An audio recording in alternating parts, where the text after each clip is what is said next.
পলাশ মহাসড়কের চিত্র কেমন আসলে? সেখানে বাসগুলোর কি জটলা আছে কিনা, এবং যেরকমটা আমরা দেখছিলাম আগের ঘন্টাগুলোতে বাসগুলো লম্বা লাইন করে মহাসড়কের একপাশ দখল করে রেখেছে, এই মুহূর্তে কি চিত্র একটু জানাবেন। আসলে মূলত সেই জটলা কিন্তু রয়েছে, অর্থাৎ কয়েকটি স্থানে, যেমন মাওনা চৌরাস্তা বলি, চান্দনা চৌরাস্তা এবং চন্দ্রা, রাজধানী প্রবেশপথ আবদুল্লাপুরি। এছাড়া বাকি যে মহাসড়কগুলো রয়েছে সেখানে কিন্তু আসলে নির্বিঘ্নে গাড়ি যাচ্ছে। তবে অভিযোগ যে বিষয়টি সেটি হচ্ছে যে ভাড়া কয়েক গুণে নিচ্ছে। আমরা একাধিক কাউন্টারের কথা বলেছি, তারা ঠিক বলছে যে দোহাই দিচ্ছে যে ঈদকে কেন্দ্র করে, এবং বিভিন্ন মালিক তাদের যে একটা সিন্ডিকেট সেটি তারা দোহাই দিচ্ছে।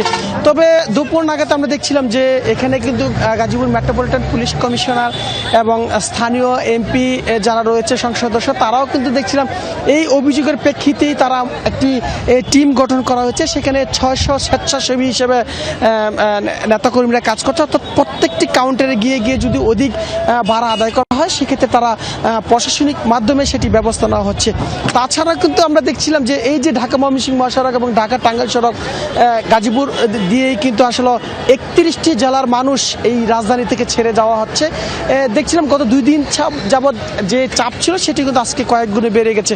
তবে যেহেতু আজকে সকল কলকারখানার ছুটি হয়েছে, আগামীকাল ভোর থেকে একটি জটলা বা চাপ সৃষ্টি হবে এমনটাই কিন্তু প্রশাসন মনে করছে। আমরা কিছুক্ষণ আগে ট্রাফিক বিভাগের যিনি ডিসি রয়েছে গাজীপুর মেট্রোপলিটনে, তার সাথে কথা বলছিলাম। তারা অতিরিক্ত ট্রাফিক পুলিশ এবং প্রশাসনের মোতায়েন রয়েছে। আগামীকাল যেন আসলে সকাল থেকে সন্ধ্যা পর্যন্ত এই চাপ যেন সামলাতে পারে সেই বিষয়ে তারা পর্যাপ্ত পরিমাণে প্রস্তুতি রয়েছে। আমরা যাত্রীদের সাথে কথা বলছিলাম, তারা সকাল থেকে যে বিষয়টি দেখছিলাম যে যাত্রীর যে অতিরিক্ত যে ভাড়া আদায়, সেই ভাড়া আদায়ের কারণে এখন পর্যন্ত আমরা দেখছিলাম যেটি যে দূরপাল্লা গাড়ি না পাওয়া করে না, তারা দেখছিলাম যে ট্রাকে করে তারা যেভাবে আসলে বাড়িতে যাচ্ছে সেই বিষয়ে কিন্তু প্রশাসন এখনও কোনো ব্যবস্থা নিচ্ছে না। প্রশাসন বলছে যে কম টাকায় বাড়িতে যাচ্ছে, হয়তো বা একটি অতিরিক্ত ঝুঁকি হয়ে যায়, তবুও কিন্তু তারা কিন্তু এখনও কিন্তু র্যান্ডম তারা এই মৃত্যু ঝুঁকি নিয়ে তারা তাদের গন্তব্যস্থানে যাওয়ার চেষ্টা করছে। ঠিক তাই পলাশ প্রধান, কোনো দুর্ঘটনার খবর আসলে আমরা পড়তে চাই না। অসংখ্য ধন্যবাদ। গাজীপুর থেকে যুক্ত হয়েছিলেন আমাদের সহকর্মী পলাশ প্রধান।